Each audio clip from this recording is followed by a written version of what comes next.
When's the last time you simply sat and listened to God?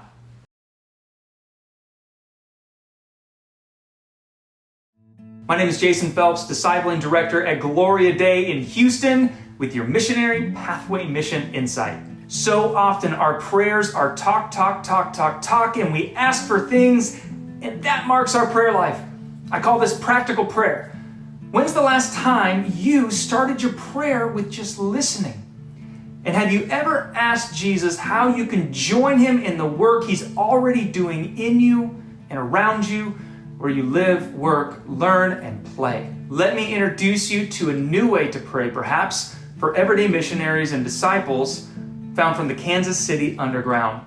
It's called the Prayer Circles. Let's use the Lord's Prayer as our guide to start. So in Luke chapter 11, verse 1, Jesus' disciples ask him a question. They ask him, "Can you teach us how to pray?" We read his response in Matthew chapter 6, verse 9. He says, "This then is how you should pray. Our Father in heaven, hallowed be your name." Our prayer begins with a holy God, which invites our respect. It also begins with a loving Father, which invites our rest. He's both Father and King, and so we ready ourselves in prayer with respect in a posture of rest, ready to listen. Yes, listening. Jesus tells us in John 10:27 that his sheep listen to his voice. And we read in Luke 5:16 that Jesus drew away from the others to be alone with the Father. You see, prayer isn't a one-way monologue, but a relational dialogue, an experience of abiding with the Father, being with him. You see, Jesus needed this time with the Father to do the right things, at the right times, for the right reasons. Jesus tells us in John 8 that he does nothing out of his own initiative, but speaks these things as the Father had taught him. The Apostle Paul tells us to pray without ceasing, and that instruction seems a whole lot more realistic when we approach prayer with a posture of listening. We're constantly listening to the Father in a relational dialogue as we stay in step with the Spirit. So as we start with listening prayer, we start with that posture of respect, with permission to rest, ready to listen, and we ask this question: Father, how are you already at work in me and around me where I live, work, learn, and play? This prayer can continue throughout the day. Before each activity, we ask and we listen. On the way to work, we ask and listen. On the way to our next meeting, we ask and listen. And on the way home, we ask and listen. Or to our kids' practice, we ask and we listen. From listening prayer, we then move on to missional prayer. And it's the next part of the Lord's Prayer: Thy kingdom come, thy will be done on earth as it is in heaven. You see, in this petition of the prayer, we get to orient ourselves around the Missio Dei, the mission of God, and the mission is the most important task that you and I get to be a part of. But what does this kingdom mission look like? We are asking and we are pleading that the realities of heaven become a reality on earth.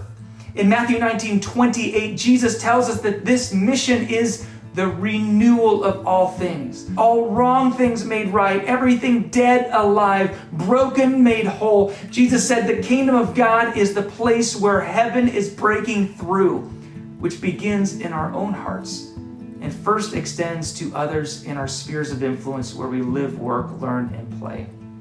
If the key words in listening prayer are rest and respect, the key words in missional prayer are surrender and serve. In missional prayer, we first surrender to his will and his mission, and we ask these questions. Father, how can I join you in your mission in the renewal of all things?